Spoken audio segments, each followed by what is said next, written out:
What's up, you guys? James Strickland here. Welcome to week 60 on my road to 700 pounds on bench press. Feeling very, very good. Just a continuation of what I was doing last week. Still doing my rest and recovery and just making sure that I am eating well and maintaining probably about 300 or so pounds body weight. But I have been working up with my bench press from the low 400s or so, the start of this bench training cycle, working up to getting into the higher 400s for sets of 8 and sets of 6 and kind of going forward from there. But if this is your first time tuning in, definitely check out some of my older recaps. I've been on the road to 700 pounds for just about a year and a half now. I'm an elite level power lifter with a 2183 total, and loved for you to join me on my journey to a 700 pound raw bench press. I'd like to do it at below 300 pounds body weight, but at this point, 700 pounds is 700 pounds. But if you're new to the channel, definitely subscribe, and I will get you guys weekly recaps. And to my loyal following of 10,500 or so, I really appreciate you guys tuning in this week. I'm going to go ahead and jump into this week's recap and then kind of follow up with a couple things after that and let you guys get on about your day. Let's go ahead and get into the recap.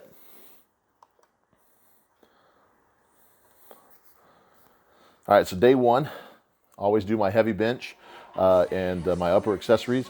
This is one of my last singles here of warm-up, 405.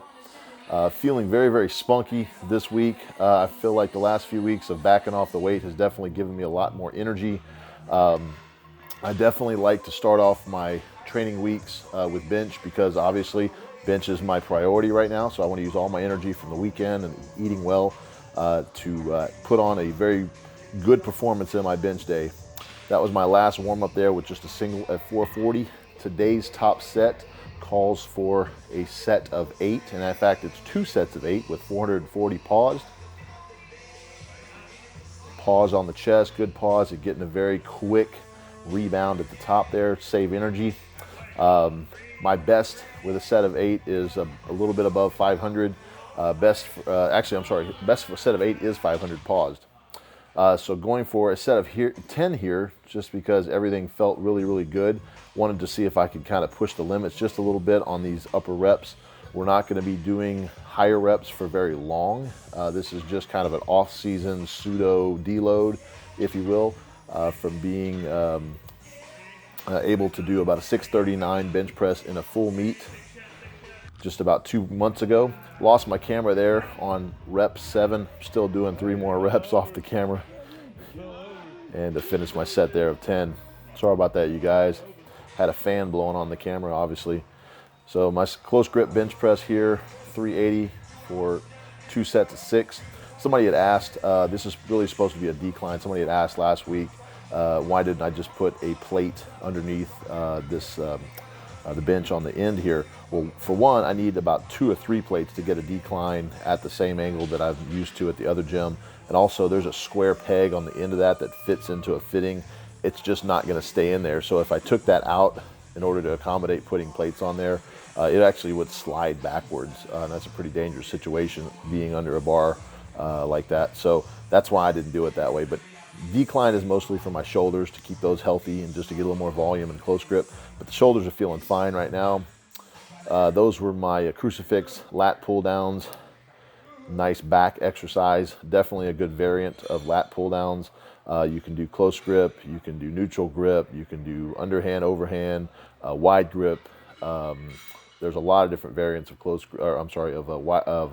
lat pull downs, as well as with rows and things like that. So definitely want to hit the back several different angles. That's another thing that you guys were mentioning, and I do appreciate your comments. I don't ever take any of those comments, as if they're trolling or anything like that, unless it's just clearly trolling. But I know a lot of you guys really want to know why I do what I do. Some things I might not cover on camera, or I may not cover every single one of my sets. It's just a lot of stuff to cover, but I just definitely want to cover the most important things. I don't show obviously all my sets and reps. I'm showing my flies here.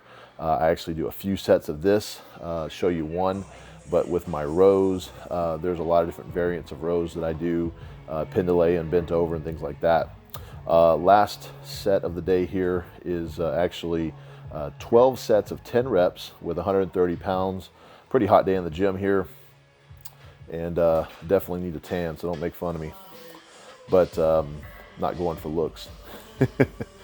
But this is really a good tricep finisher. It really doesn't start, I guess, burning, if you will, until probably about halfway through the sets. And that's the way it needs to be, especially when I'm doing this many sets and reps. I don't want to be burned out by the 5th set and then just struggling to get through the rest of them. All right, day 2 here, still keeping legs in the mix. Got some warm-up squat here, just trying to keep the legs healthy. I do find that doing legs, squats, deadlifts, and leg accessories is a very good accessory for bench. It doesn't translate directly to bench, but the overall strength that you get in your body, your core, leg drive, all of that stuff does attribute to your overall body strength, which obviously helps bench to some degree. Plus, I just feel really good when I'm actually doing legs. When I just do bench, I don't feel like I'm getting a solid workout throughout the week, but I definitely want to conserve energy for bench. This was going to be a set of 5. Went for 1 here, and then as you'll see on this second rep, things just did not feel right. I felt a little bit off. Something just kind of twitched in my leg. Perfectly fine, but I would much rather set it down and just live to fight another day. Squats are not my priority right now. I could easily get under the bar and do 700 plus, but that's not the goal at this moment. So we shut that down. I did a few extra back down sets just to get some leg work in. Trying my hand here at sumo just to get the hips opened up a little bit, just to try a different angle with deadlifts while we're in the off season. I've got the Texas deadlift bar here. It's a blue Cerakote. The squat bar that I just had was actually the Bazooka green Cerakoted bar. That I really do like that squat bar. That was a hook grip, by the way. Moving on, got a warm-up set here, 585 with my standard conventional deadlift. Gonna work up to 605 for a set of 5 here. First rep is always a little bit tight. Get in the mix here. Try not to bounce too much, but definitely don't want to pause too long here. This is not competition training. This is just deadlift training. So I'm not too worried about using straps. I'm not too worried about using touch and go and things like that. So some bent over rows here, starting with the set of 365 for 5. Moving on to 420 for 5. Definitely another good back exercise. 465 for 5 here on the 3rd set.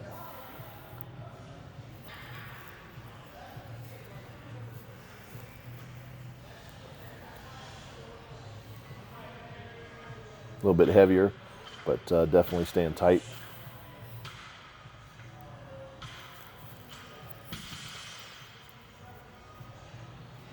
And I got a little help on the camera on this set. This is actually a PR for this point in time. 475 for 5.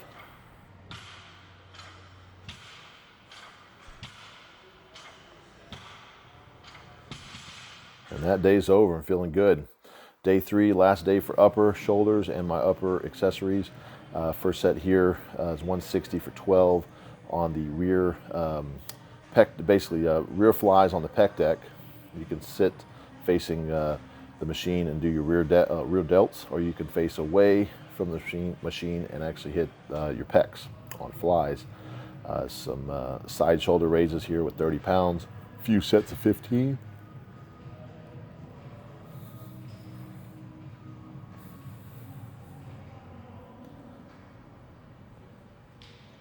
A lot of you guys ask about my shoulder work, as far as why you don't see me doing a lot of excess shoulder work, or really much more than I do. Here's the reason. My shoulders are not the primary mover in my bench press, and my shoulders are very, very strong. I don't do a lot of training on them, and at any given point in time, I can overhead press upper 3s or 400s with very little training. Once I start pressing those to get heavier, I can obviously get into the 400s, but what happens is my rotators actually get very irritated, and then when I go to do flat bench, I actually feel a lot worse doing that when I'm training shoulders that heavy. So doing things like these T3 raises here actually just keep the shoulders healthy. They just keep a little bit, they basically keep the joints and the tendons happy. The big main movers on my shoulders are always there. Bench alone will basically hit those just enough. But the main mover in my bench press technique is my back and my triceps.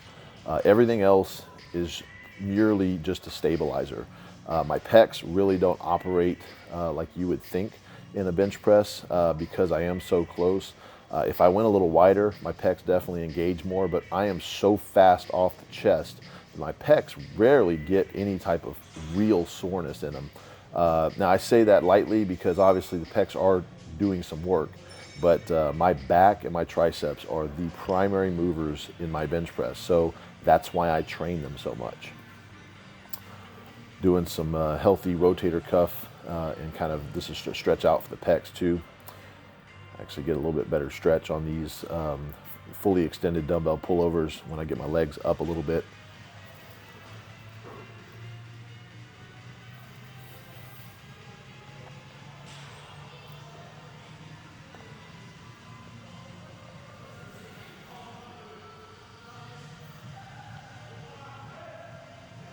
This is typically the time of the week, the last few sets where kind of go and think back over the week and just kind of analyze how things went, how I'm feeling. It's a really good sign when I have a lot of energy on day 3. When I'm not having a lot of energy on day 3, I typically know that a deload is in order. Last couple sets here with some triceps to finish out the week. Once again, doing triceps. One of my main movers and main focuses in bench press. Hitting a bunch of sets with the 200-pound full stack here. Actually changed up the grip on about halfway through the sets just to give my triceps a little different feel. Elbows were getting a little bit irritated just because the tendonitis hasn't completely subsided. So a little straight bar, a little V-bar every now and then will kind of offset the angle there, makes everything feel a little bit better. But that is going to end it up for the weekly recap. And I just want to touch base again on the comments that you guys leave, the questions that you guys leave. I really do appreciate them. I know obviously that every now and then there's a question that's out of line or something stupid, or you guys know who you are, but there's a lot of legitimate comments, and I like to go ahead and just assume that the comments are meaning well and that you need the information. And I don't have any problems letting you guys know what I'm thinking or what I'm doing in training. It takes me a while to get to all the questions and all the comments. So if you leave a comment and I don't get to it for a while, don't worry. I try to go back over and see which ones I forgot, but don't hesitate to ask it again. I may get to it sooner that way. But I definitely want to, approach each and every comment with all seriousness, because I do want you guys to understand how I'm doing my training. I don't think that the way that I train is the end all or the best way that everybody should train, but I definitely have consulted with a lot of people, coaches, other powerlifters, and I have formulated a way that has allowed me to make some serious progress, if you guys haven't noticed, and I don't take that lightly, but definitely staying relatively injury-free, nothing major. And I can definitely vouch that my rest recovery methods, my warm-up methods, the fact that if I feel anything that feels off during any of my sets, I am not opposed to shutting it down and walking out of the gym and living to fight another day. I once again will stress during this kind of time of recovery, when we start gearing things up and start getting heavier, my tone will probably change more to the excitement of the lifts, because obviously I'm getting excited to do lifts. I don't get too terribly excited to do set of 10 with 440, but it's all part of the process. And I definitely can appreciate the process, and I know how it feels to be on week 25 or whatever, and looking back on week 2, 3, and 4 or whatever, and seeing, okay, I started this particular training cycle with 440 for X number of reps, and then I went to 450 for X number of reps, and then I kind of worked my way up. And I like showing that to people when they ask, how they're training, maybe they're plateaued or they're having issues with their training, and it's really hard for them to understand, to even fathom a 600-pound plus bench press or whatever. And I tell them, look, you've got to start from the beginning. We all start from somewhere. And even though my somewhere might be your max, doesn't really matter. We all start from some point. And I haven't always started at this point. I've started at this point and this point, and where you guys are, and a lot lower than that, I'm sure. My first total was less than 1,000. And now I'm 1,100 pounds more than that for my total. My first bench press, was back when I was 14 or so, was like 200 pounds. And I was a pretty decent sized high school kid. I was like 180 pounds, but bench pressing just barely over body weight. A lot of guys that reach out to me right now that are in high school are benching 300 pounds, 400 pounds. And, they're concerned that they're not the strongest, and they're worried about why they're not the best or whatever. So everybody's coming from a different spot. I didn't even know that I had a gift of bench press until I was in my 30s. So just take that into consideration when you're trying to beat yourself down for where you're at in your own training. I've learned from a very young age with any type of sports that I've been in, swimming and football and, soccer and you name it, that, things don't just happen overnight. And I know it sounds like it's easy for me to say this from my pedestal at an all-time world record and, all these different accolades and things like that from bench press. But I had to get to this point from somewhere. I didn't just step into the game doing this. I had to work up to this point. And I know it's hard to see that and understand that from your point of view sometimes, but trust me, if you just follow a smart process and you work hard and work smart, and I think that smart would be the word that I would emphasize here, and follow a steady program that is going to keep you on track, and hang around people that are actually going to edify you and help you out versus beat you down and call you out, you're going to have a lot more success than if you don't.